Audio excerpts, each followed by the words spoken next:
नमस्कार, स्वागत है, अभिनंदन आप सभी दर्शकों का वेदर अलर्ट इन्फॉर्मेशन में।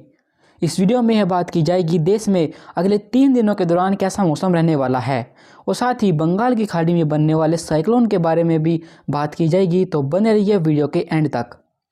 सबसे पहले हम आपको बता दें कि हमने पहले ही आपको बताया था कि गुजरात, राजस्थान, मध्य प्रदेश और महाराष्ट्र पर भारी बारिश होने की संभावना है और पिछले 24 घंटे के दौरान इन भागों पर ऐसा ही हुआ है और यहाँ कई स्थानों पर मध्यम से भारी बारिश हुई है और कुछ स्थानों पर ओलावृष्टि भी दर्ज की गई है। ओलावृष्टि होने की वजह से इन इलाकों पर फसलों को नुकसान भी पहुँचा है। इसकी वजह हम आपको बताते हैं कि इन भागों पर इतनी बारिश और ओलावृष्टि क्यों हुई। दरअसल एक चक्रवाती हवाओं का क्षेत्र था जो गुजरात के पूर्वी हिस्से और मध्य प्रदेश के हिस्सों पर बना हुआ था। साथ ही एक ट्रफ लाइन थी जो इस चक्रवाती हवाओं के क्षेत्र से उत्तर में WD तक पहुंच रही थी और साथ ही एक अन्य ट्रफ लाइन थी जो इसी सिस्टम से अरब सागर के मध्य हिस्सों तक बनी हुई थी। साथ ही एक चक्रवाती हवाओं का क्षेत्र था जो अरब सागर के हिस्सों पर बना हुआ था। इन्हीं सभी सिस्टमों के पैरामीटर्स की वजह से इन भागों पर बंगाल की खाड़ी से और साथ ही अरब सागर से काफ़ी मात्रा पर मॉइस्चर पहुंचा और इसी वजह से यहाँ पर इतने इलाकों पर बारिश दर्ज की गई है। इन्हीं सिस्टमों के इफेक्ट की वजह से उत्तर भारत के हिस्सों पर भी मौसम बदला है और यहाँ पर पंजाब, हरियाणा, दिल्ली, उत्तर प्रदेश और राजस्थान के पूर्वी हिस्से इन सभी इलाकों पर बादल छाए हुए हैं और कुछ स्थानों पर इन भागों पर हल्की बारिश हो सकती है। इस WD के इफेक्ट की वजह से जम्मू कश्मीर, हिमाचल प्रदेश और उत्तराखंड पर कई स्थानों पर बारिश होने की संभावना है। साथ ही इन भागों पर कुछ स्थानों पर बारिश भी हो सकती है। इसी के साथ पूर्वी भारत में आए तो पूर्वी भारत में पूर्वी उत्तर प्रदेश में हल्की बारिश हो सकती है, जबकि बिहार, पश्चिम बंगाल, झारखंड और उड़ीसा इन्हीं तमाम इलाकों पर मौसम साफ रहेगा। पूर्वोत्तर भारत पर भी कोई हलचल नहीं होगी और यहाँ भी मौसम साफ रहने की संभावना बनी हुई है। इसके बाद आगे बढ़े और दक्षिण भारत के मौसम को देखें तो दक्षिण भारत में मॉइस्चर का फ्लो होने की वजह से तमिलनाडु, आंध्र प्रदेश, तटीय कर्नाटक, आंतरिक कर्नाटक और केरल में कई स्थानों पर बारिश होने की संभावना है। तमिलनाडु पर कुछ स्थानों पर तेज बारिश भी दर्ज की जाएगी। अंडमान सागर पर पहुंचे तो यहाँ बने निम्न दबाव के क्षेत्र की वजह से अंडमान सागर पर कई स्थानों पर तेज बारिश और कुछ स्थानों पर भारी बारिश दर्ज की जाएगी। यहाँ पर आने वाले दिनों में और अधिक बारिश होने की संभावना दिखाई दे रही है। इसके बाद आगे बढ़े और 29 नवंबर के मौसम को देखें।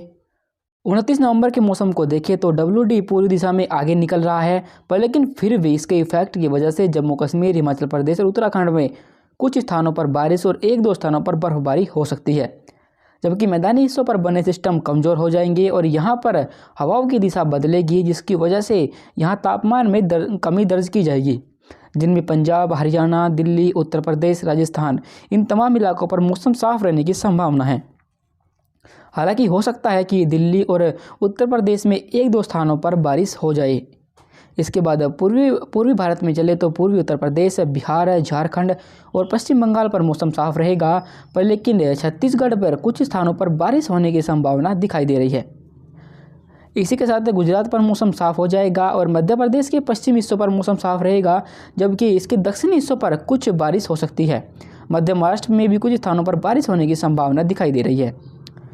दक्षिण भारत में आए तो दक्षिण भारत में तमिलनाडु, तटीय कर्नाटक, आंतरिक कर्नाटक और केरल पर कुछ स्थानों पर बारिश होने की संभावना बनी हुई है। पूर्वोत्तर भारत पर मौसम साफ रहेगा, पर लेकिन जैसे जैसे WD पूर्वी दिशा में आगे की तरफ आएगा तो इसकी वजह से अरुणाचल प्रदेश और इसके आसपास के हिस्सों पर हल्की बारिश या बर्फबारी होने की संभावना हमें दिखाई दे रही है। बंगाल की खाड़ी में आए तो यहाँ अंडमान सागर पर ये सिस्टम काफ़ी प्रभावी हो जाएगा और गहरे निम्न दबाव के क्षेत्र के रूप में बदल जाएगा और इसके प्रभाव की वजह से अंडमान सागर पर कई स्थानों पर मध्यम से भारी बारिश का दौर जारी रहेगा। यहाँ पर कुछ स्थानों पर 50 से 60 किलोमीटर प्रति घंटे की रफ्तार से तूफानी हवाएं भी चलती रहेंगी। इस बंगाल की खाड़ी में किसी भी मछुआरे को न जाने की सलाह दी जाती है। इसके बाद आगे बढ़े और 30 नवंबर के मौसम को देखें। 30 नवंबर को एक अन्य WD उत्तर भारत में जम्मू कश्मीर के पास पहुंचेगा। हालांकि सिस्टम भी कमज़ोर है, पर फिर भी इसके इफेक्ट की वजह से जम्मू कश्मीर, हिमाचल प्रदेश और उत्तराखंड पर बारिश और बर्फबारी हो सकती है, पर लेकिन बर्फबारी का असर जम्मू कश्मीर के हिस्सों पर देखने को मिलेगा, क्योंकि मेन सिस्टम यहीं पर ही दिखाई दे रहा है। इसके बाद मैदानी हिस्सों पर देखें तो मैदानी हिस्सों पर पंजाब से लेकर हरियाणा, दिल्ली, उत्तर प्रदेश और राजस्थान, इन सभी इलाकों पर मौसम साफ रहेगा। पर लेकिन दिल्ली और पश्चिमी उत्तर प्रदेश पर मॉइस्चर का फ्लो दिखाई दे रहा है, जिसकी वजह से यहाँ बादल छा सकते हैं या हल्की बारिश हो सकती है। मध्य भारत में गुजरात पर मौसम साफ रहेगा, जबकि मध्य प्रदेश के कुछ हिस्सों पर बारिश होने की संभावना है। मध्य महाराष्ट्र, विदर्भ में भी कुछ स्थानों पर बारिश दर्ज की जाएगी।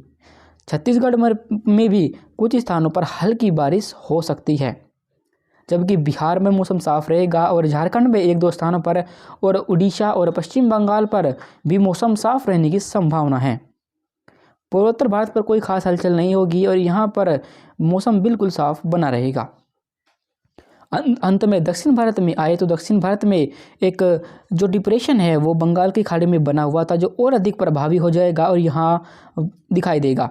इसके इफेक्ट की वजह से दक्षिण भारत के हिस्सों पर बारिश की गतिविधियाँ थोड़ा जोर पकड़ेंगी और तमिलनाडु पर कई स्थानों पर मध्यम से भारी बारिश होगी, जबकि केरल में कुछ स्थानों पर हल्की बारिश और कहीं कहीं मध्यम बारिश दर्ज की जाएगी। अंडमान सागर पर कई स्थानों पर मध्यम से भारी बारिश होगी। अब हम आपको बताते हैं साइक्लोन के बारे में। ये जो सिस्टम बंगाल की खाड़ी पर बना हुआ है, ये शुरुआत इसका जो ट्रैक है वो दिखाई दे रहा है कि ये यहाँ से इस दिशा में आगे की तरफ बढ़ेगा। पहले हम ये सभी लाइन्स यहाँ से एक बार डिलीट करते हैं, उसके बाद आपको समझाते हैं। ये जो सिस्टम है वो लगभग इस जगह बना हुआ है और शुरुआती जो ट्रैक है उसका हमें दिखाई दे रहा है कि ये यहाँ से इस तरीके से आगे बढ़ेगा। पर लेकिन जो हाल ही में जो मॉडल का इंडिकेशन आया है, पहले ऐसा लगता था कि ये यहाँ से रिकर्व करेगा और इस दिशा में जाएगा, पर लेकिन अब ऐसा हो सकता है कि ये उड़ीसा के हिस्सों में अंदर की तरफ आए और यहाँ से रिकर्व करे। अगर ऐसा होता है तो उड़ीसा पर कई स्थानों पर भारी बारिश होगी और साथ ही इन भागों पर 70 से 80 किलोमीटर प्रति घंटा की रफ्तार से तूफानी हवाएं भी चलेंगी। इसका इफेक्ट आंध्र प्रदेश, उड़ीसा और पश्चिम बंगाल और साथ ही बिहार और छत्तीसगढ़ के हिस्सों तक दिखाई देगा। इन भागों पर आपको आने वाले दिनों में बारिश देखने को मिल सकती है। अभी इसके बारे में इतना बताना जल्दबाजी रहेगी, हम इस पर नज़र बनाए रखेंगे और आपको लगातार अपडेट करते रहेंगे। अभी फ़िलहाल वेदर अलर्ट इन्फॉर्मेशन की वेदर रिपोर्ट में अभी के लिए बस इतना ही। वीडियो अच्छी लगी हो तो उसे लाइक करें और मौसम से जुड़े हर अपडेट को जानने के लिए यूट्यूब पर हमारे चैनल को सब्सक्राइब करना ना भूलें। धन्यवाद।